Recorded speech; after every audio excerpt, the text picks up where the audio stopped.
క్రీస్తునందు ప్రియమైన మీ అందరికీ ప్రభువైన యేసుక్రీస్తు నామములో వందనాలు. ఈ శ్రమకాల ధ్యాన కూడికలో 20 రోజు మనం ప్రవేశించి ఉన్నాము. దేవుని యొక్క వాక్యాన్ని మనం చదువుకుందాం. జకర్యా గ్రంథము 13వ అధ్యాయము 7వ వచనం. ఖడ్గమా నా గొర్రెల కాపరి మీదను నా సహకారి మీదను పడుము. ఇదే సైన్యములకు అధిపతిగు యెహోవా వాక్కు. గొర్రెలు చెదరిపోవునట్లు కాపరిని హతము చేయుము. చిన్నవారి మీద నేను నా హస్తం ఉంచుదును. ఇదే యెహోవా వాక్కు. ప్రార్థన చేసుకుందాం. మహాపరిశుద్ధుడా, ప్రేమ కనికరము కలిగిన మా పరలోకపు తండ్రి, వందనాలు. ఈ సమయంలో నాతో మా అందరితో మాట్లాడమని, నీ కృప తోడుగా ఉండనిమ్మని యేసుక్రీస్తు నామములో అడిగి వేడుకొంచున్నాం మా తండ్రి, ఆమెన్. క్రీస్తునందు ప్రియమైనటువంటి వారలారా, యేసుక్రీస్తు ప్రభువారిని శ్రమ, మరణ, పునరుద్ధానాల గురించినటువంటి ప్రవచనాలు పాత నిబంధనలో మనం అనేక పుస్తకాల్లో మనం చూడగలుగుతాం. అయితే ఈ జకర్యా గ్రంథంలో యేసుక్రీస్తు ప్రభువారి యొక్క యెరూషలేము యొక్క ప్రవేశము, ఇస్కరియోతు యోధా మరి 30 వెండి నాణేలకు యేసు ప్రభువారిని అప్పగించటం, మరి పొలం కొనటం, ఆ వెండి నాణేలని దేవాలయంలో పడవేయటం, అదేవిధంగా యేసుక్రీస్తు ప్రభువారిని బంధించటం, యేసుక్రీస్తు ప్రభువారు బంధింపబడినప్పుడు ఆయన శిష్యుల్ని ఆయన విడిపించి వారిని పోనీయుడి అని అంటాం. తర్వాత రెండవ రాకడలో జరిగేటువంటి సంఘటనలన్నీ కూడా ఈ జకర్యా గ్రంథంలో చాలా ప్రవచనపూర్వకంగా రాయబడినట్లుగా మనం చూడగలుగుతాం. మీరు చూసినప్పుడు జకర్యా గ్రంథం 9వ అధ్యాయం 9వ వచనంలో యేసుక్రీస్తు ప్రభువారు గాడిద పిల్లను ఎక్కి యెరూషలేముకు వస్తున్నటువంటి విధానాన్ని ప్రవచనపూర్వకంగా ఈ పుస్తకంలో రాయబడ్డాయి. ఇదిగో ఆయన నీతిపరుడు, ఆయన రక్షణ గలవాడు, దీనుడై గాడిద పిల్లను ఎక్కి నీ యొద్దకు వచ్చున్నాడు. ఎందుకు వస్తా ఉన్నాడంటే, యెరూషలేములో, ఎఫ్రాయిములో ఎక్కడ కూడా యుద్ధాలు అనేటువంటివి లేకుండా సమాధానం కలుగు చేయటానికి వస్తున్నాడు అనేటువంటిది ఇక్కడ మనకు రాయబడింది. 11వ వచనం కనుక చూస్తే, మరియు నీవు చేసిన నిబంధన రక్తమును బట్టి తాము పడిన నీరు లేని గోతులో నుండి చెరబడిన నీ వారిని నేను విడిపింతును. కాబట్టి దేవుడు ఏ నిబంధన రక్తం అయితే చేశాడో ఆ నిబంధన రక్తము ద్వారాగా తన ప్రజలను విడిపించటం, తన ప్రజలకు విమోచన అనేటువంటిది కలుగు చేస్తూ, బంధకాల్లో పడి ఉన్నటువంటి వార్లారా, నిరీక్షణ కలిగినటువంటి వార్లారా, మీ కోటను మరలా ప్రవేశించుడి, రెండంతలుగా నీకు మేలు కలుగు చేస్తునని నేడు నేను మీకు తెలియచేయుచున్నాను. కాబట్టి యేసుక్రీస్తు ప్రభువారి యొక్క యెరూషలేము జయ ప్రవేశాన్ని గురించి ఈ జకర్యా గ్రంథం 9వ అధ్యాయం 9వ వచనంలో చెప్పబడుతున్నాయి. తర్వాత 11వ అధ్యాయము 12వ వచనాన్ని కనుక మీరు చూస్తే, అక్కడ ఇస్కరియోతు యోధా మరి పరిసయ్యుల దగ్గరికి, శాస్త్రుల దగ్గరికి, ప్రధాన యాజకుల దగ్గరికి వెళ్ళి ధనాన్ని ఏ విధంగా తీసుకున్నాడు, ఏ విధంగా ఆయన అప్పచెప్పాడు, తర్వాత వాళ్ళ మధ్య తేడా వచ్చినప్పుడు ఆ ధనాన్ని ఎక్కడ విసిరేశారు అనేటువంటిది ఇక్కడ ఈ ప్రవచన రూపంగా రాయబడ్డాయి. మీరు అక్కడ చూసినప్పుడు, మీకు అనుకూలమైన ఎడల నా కూలి నాకు ఇవ్వుడి, లేని ఎడల మానివేయుడని నేను వారితో అనగా, వారు నా కూలికై 30 తులముల వెండి తూచి ఇచ్చిరి. యెహోవా ఎంతో అబ్బురముగా వారు నాకేర్పరిచిన క్రయధనమును కుమ్మరికి పారవేయమని నాకు ఆజ్ఞేయగా నేను ఆ 30 తులముల వెండిని తీసుకొని యెహోవా మందిరములో కుమ్మరికి పారవేసి తిని. కాబట్టి ఇక్కడ మీరు గమనించి చూసినప్పుడు, ఇస్కరియోతు యోధా యేసు ప్రభువారిని అప్పగించే విషయంలో 30 వెండి నాణేలకు అప్పగించటం అనేటువంటిది కనబడతా ఉంది. తర్వాత అక్కడ తేడాలు వచ్చి, తర్వాత ఆయన అర్థవంతం లేనటువంటి పశ్చాత్తాపం పొంది తీసుకొని వెళ్ళి ఆ ధనాన్ని ఇవ్వబోతా ఉన్నప్పుడు వారు తీసుకోరు.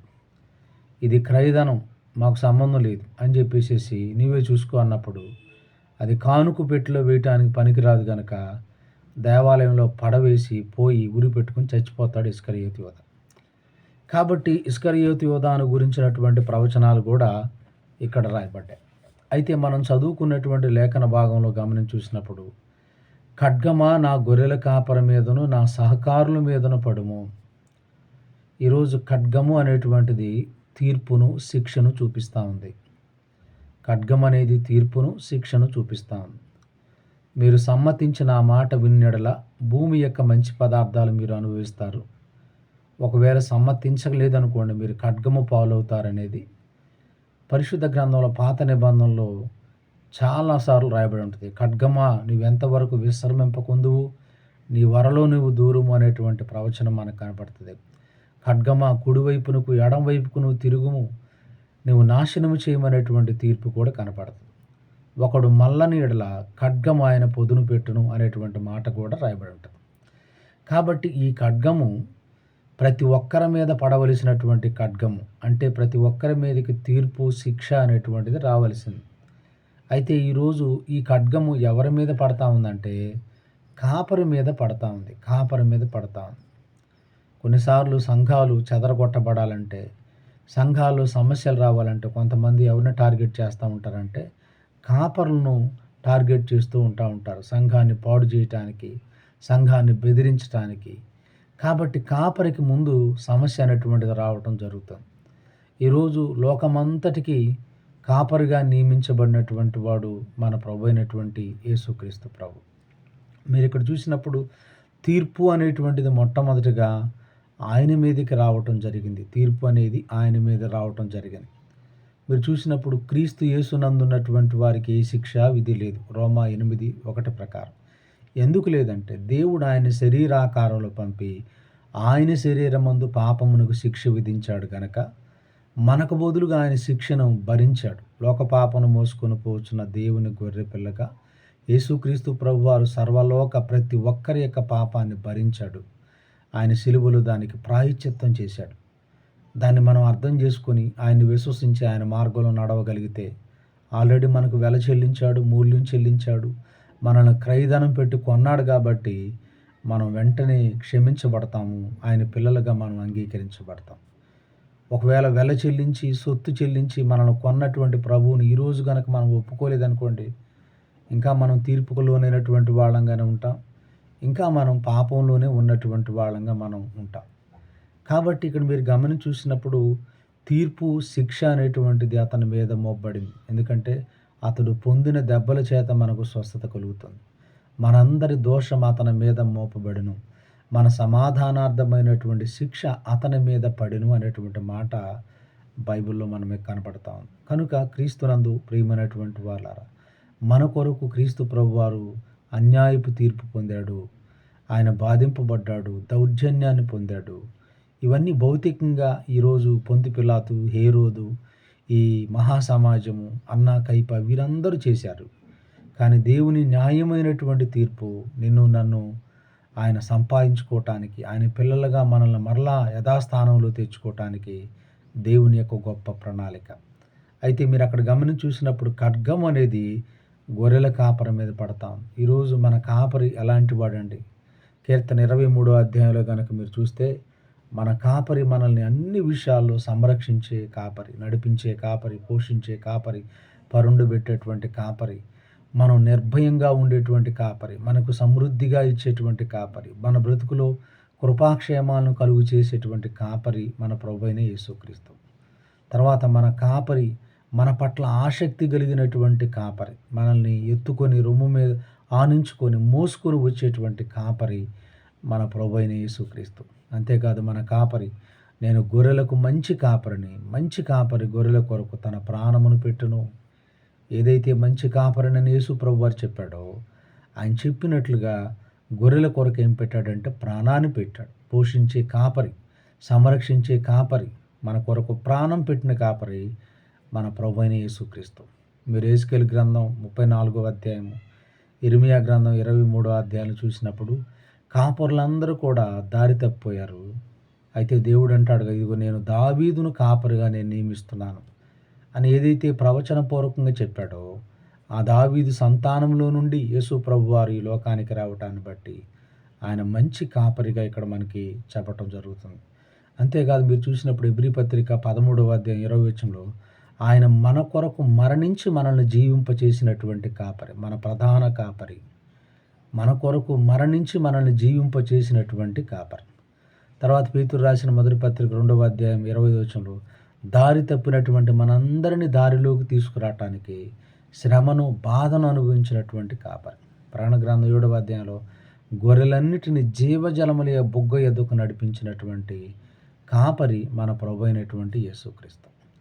కనుక క్రీస్తునందు ప్రియమైనటువంటి వాళ్ళారా, ఇక్కడ మనకు మంచి కాపరి, ఆ కాపరి మన కొరకు తీర్పు పాలవటం, శ్రమలోకి వెళ్ళటం, ఇబ్బందులకు వెళ్ళటం జరుగుతుంది. గొర్రెలు మనమందరం ఆయన మేపు గొర్రెలము. గొర్రెల వలె మనందరము కూడా దారి తప్పిపోయాము. మనందరి కొరకు ఆయన శిక్షను అనుభవించాడు. మీరు చూసినప్పుడు మార్కు సువార్త 14వ అధ్యాయము 27వ వచనాన్ని గనక మీరు గమనించి చూసినప్పుడు అక్కడ ఉన్న మాట ఏంటంటే, అప్పుడు యేసు వారిని చూచి, మీరందరూ అభ్యంతరపడెదరు, గొర్రెల కాపరిని కొట్టుదును, గొర్రెలు చెదరిపోవును అని వ్రాయబడి ఉన్నది కదా. కాబట్టి యేసుక్రీస్తు ప్రభు తన శిష్యులు చెబుతున్న మాట ఏంటంటే, ఈ రాత్రి మీరు నా విషయమై అభ్యంతరపడెదరు. మత్తయి సువార్త 26:31 వచనంలో కూడా ఇదే ఉంటుంది. మీరు ఈ రాత్రి నా విషయమై మీరు అభ్యంతరపడెదరు. ఎందుకంటే ఇప్పటి వరకు చూసినటువంటి యేసు ప్రభు వేరు, ఇప్పుడు మీరు ఈ రాత్రి చూడబోయే యేసు ప్రభు వేరు. ఇప్పటి వరకు యేసు ప్రభు వారు దయ్యములు వెళ్ళగొట్టినటువంటి వాడు, రొట్టెలను పంచినటువంటి వాడు, అనేక మంది స్వస్థత ఇచ్చినటువంటి వాడు, దయ్యములను వెళ్ళగొట్టినవాడు, చనిపోయినటువంటి వాళ్ళను బ్రతికించినటువంటి వాడు. అయితే ఈ రాత్రి ఈయన అన్యాయస్తుల చేతికి అప్పగింపబడపోతా ఉన్నాడు. ఈ రాత్రి ఆయన దౌర్జన్యానికి గురి కావాల్సిన రాత్రి కాబోతుంది. ఈ రాత్రి ఆయన శ్రమలు, నిందలు, అవమానాల గుణంగా అన్యాయపు తీర్పును పొంది ఆయన శిలువ మరణానికి వెళ్ళబోతా ఉన్నటువంటి రాత్రిగా ఆ రోజు ఆయన జీవితంలో జరగబోతాను. కాబట్టి శిష్యులు అభ్యంతర పడతారు నా విషయమై అని చెప్పేసి ముందుగా యేసు ప్రభు వారు తన శిష్యులు చెప్తున్నాడు. ఈలో పేతురు, ప్రభువా అందరూ అభ్యంతరపడినా నేను మాత్రం అభ్యంతరపడను అంటాడు. అందుకే యేసు ప్రభు అంటాడు, ఈ రాత్రి నువ్వు నన్ను ఎరుగును అని నువ్వు నన్ను ముమ్మారు అని అంటాడు. కాబట్టి ఇక్కడ యేసుక్రీస్తు ప్రభు వారు ఆయన ఆ ప్రవచనాన్ని ఎత్తి వారికి చెప్పటం జరిగింది. తర్వాత మీరు యోహాను సువార్త 17వ అధ్యాయం కనుక మీరు గమనించి చూస్తే అక్కడ 17వ అధ్యాయము 18వ అధ్యాయం 4వ వచనాన్ని కనుక మీరు చూస్తే ఈ సంఘటన జరిగేటప్పుడు యేసుక్రీస్తు ప్రభు వారు జరిగించినటువంటి క్రియ మనకి చాలా మంచి కనపడుతుంది. మీరు అక్కడ చూడండి, యేసు తనకు సంభవించబోచున్నవన్నీ ఎరిగిన వాడై వారి యొద్దకు వెళ్ళి మీరెవరిని వెదుకుచున్నారని వారిని అడిగాను.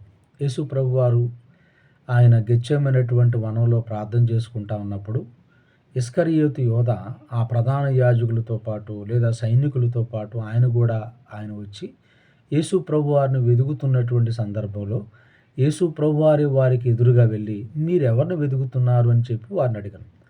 వారు మేము నజరేయుడైనటువంటి యేసును వెతుకుతున్నామని అనగా యేసు ఆయన నేనే అని వారితో చెప్పాను. కాబట్టి యేసు ఆయనను అప్పగింపనటువంటి యోధా కూడా వారితో కూడా వచ్చాడు.